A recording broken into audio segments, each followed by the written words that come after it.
After leaving the Queen Elizabeth National Park, we drove to the mountains towards the DRC border, towards Congo. And we completely changed scenery. Like, it was really incredible how different the landscapes were. It was really mountainous, very much cooler weather. I think it was 8 or 10 degrees Celsius, whereas it was nearly 40 degrees in the Queen Elizabeth National Park in the savannah. And we arrived at night in our accommodation in the forest.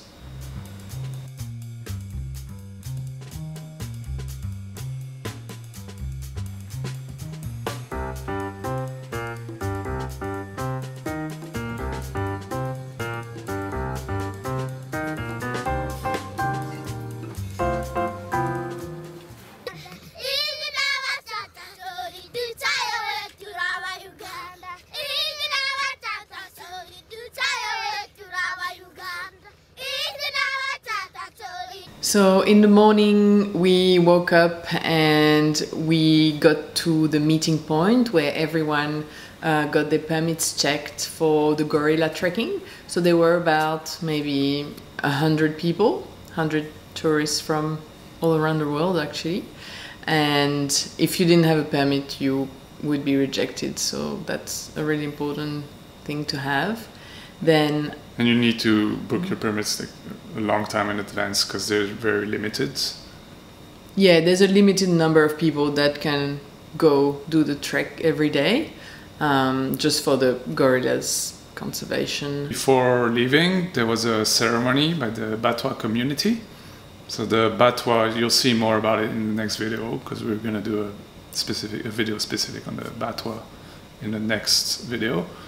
But basically, they were kicked out of the forest for the conservation of gorillas, which is the downside of this, the conservation of the gorillas. But now they have to, they're going through a lot of struggles in society in Uganda, and a way for the government to keep them inside, like as a part of society, is to make them do these ceremonies, like to welcome the tourists to the forest.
After all the permits were checked, we all got into a room with a ranger who gave us a briefing. So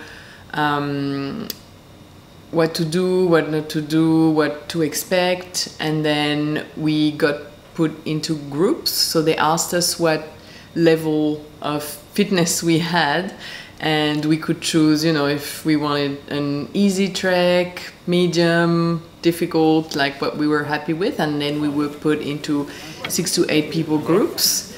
And after the briefing, we were assigned a gorilla family. So there's a ranger who follows each family of gorillas in those mountains, and they know where they are and they know how the terrain is. So we were assigned a specific family and a specific group of people we were gonna trek with. Yeah, so we decided to go for a medium difficulty, which turned out to be a mistake because it turned out to be very hard. Yes. But yeah, and our family of gorillas was the Muchunguzi family, which means savior, and they give names to the gorilla families according to their personalities and or to actions they've done in the past, or things like that. And so we were meant to see this family of 11 or 12 individuals with one silverback and a few babies. So we were really happy we really wanted to see a silverback and babies as well. Others are blackbacks, ADFs, those are the females, and then the young babies. Most of the times when we are going to this family, we always drive from here, 20 to 25 minutes. The moment we reach the starting point,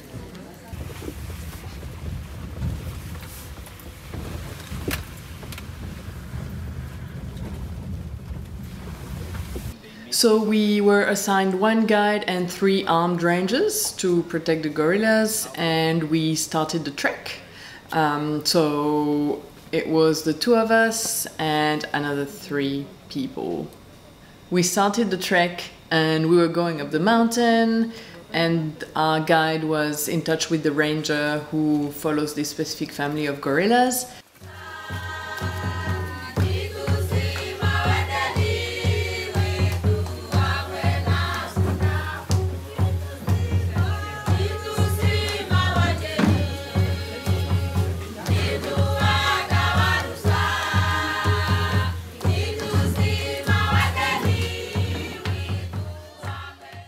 And suddenly, maybe after an hour walking uphill, they said, oh, the gorillas are on the move and they're going on the other side of the mountain. So we had to go back down, go around the mountain and go up another mountain where there's actually no path, which was very, very hard. It was actually the hardest trek of my life. It was very muddy, it was very steep. We were in the complete jungle, like we just had to make a way for ourselves. And yeah, it was super, super hard. It was raining, it was cold as well.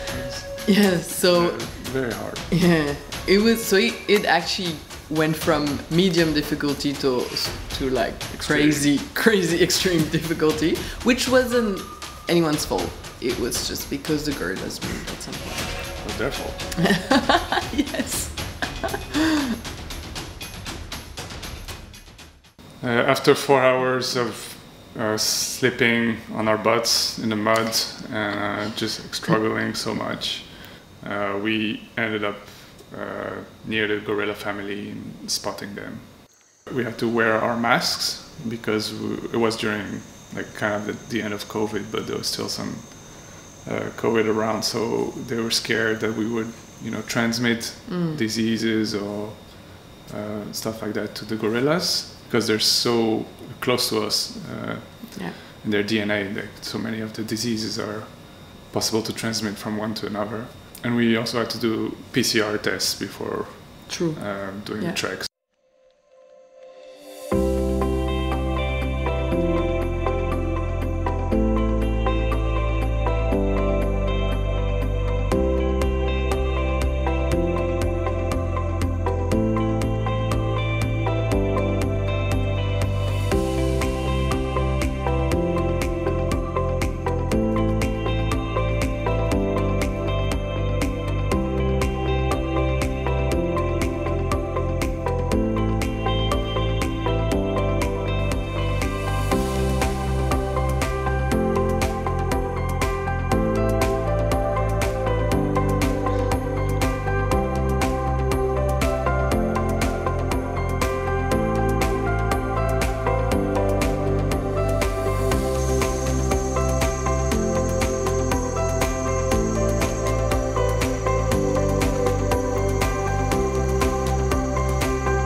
we had to stay 7 or 8 meters away from them, not any closer. But it turned out some of them just like walk around because they're just like living their lives and they don't really care about us. They're used to humans. So they're very peaceful and very friendly, and they just walk around us and sometimes come really, really close to us.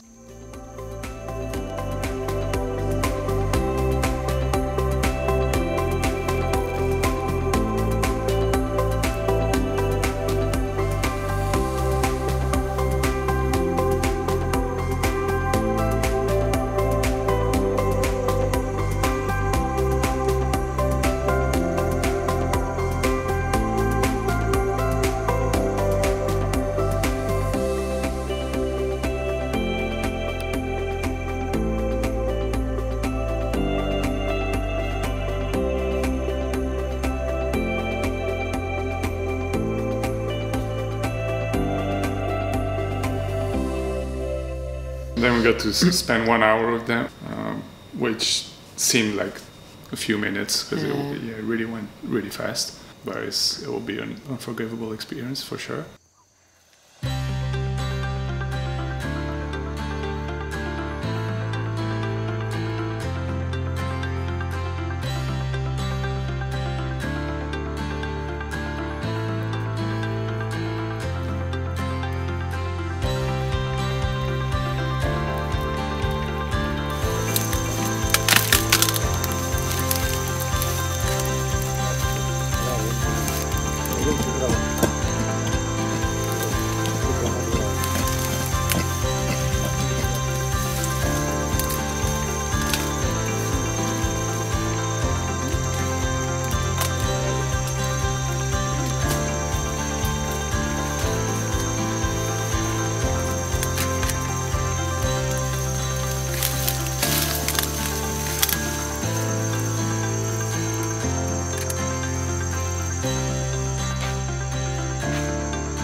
It was very special. They look very human, all the facial expressions, how they move. It's so interesting. And also what was very funny, the male, so the silverback, after 1 hour, it's like he had a watch, like he would know it was 1 hour. He started to like sit up and be like a bit agitated, so like grumpy, like a bit grumpy. Yeah, you've had enough. Like now it's time for you guys to go. Yeah, before I get angry. So. Yeah, the hour has passed. Yeah. Like you've had your time with us. It was very interesting. Yeah, because they're still wild animals. Like no matter how used they are to humans, they're wild and they're so impressive. Especially the silverback, it's massive. And so the guide saw the signals of the silverback and told us, "Okay, guys, let's go." Yeah. And we reluctantly had to go. Of course, we wanted to stay more, but it was time to go. Yeah, and also the babies are so cute. Like it's even like they play with you. Like they just hide their eyes, and then they're just like it's really incredible. So then we started to go back, and going back was maybe even harder because it was slippery. If you would slip, you would basically like slide down 400 meters down the slopes. Yes. It was really sketchy. So we made it back, and in one piece. In one piece, yeah. And they gave us a certificate. It's also very appreciated to tip the guides and the rangers because they do a very good job, and yeah, that's how they make a living pretty much. And thanks to their efforts, the number of gorillas around the world is actually increasing. Yeah. and they almost got extinct a few years ago, a few decades ago, and there's only 1,000 left in the world, but there used to be only a few hundred, and yeah, the numbers are increasing, which is very positive. And you can only find gorillas in the wild in Uganda, DRC, and Rwanda. They're the only places in the world where you can see them, and like in a small triangle of mountains. That's where they live. So those conservation efforts are very positive, but there's also some problems that happen with the populations that used to live in the forests along with the gorillas, actually, and that's what we're going to be talking about in the next video. We went to the Batwa community, and you'll learn all about that next time.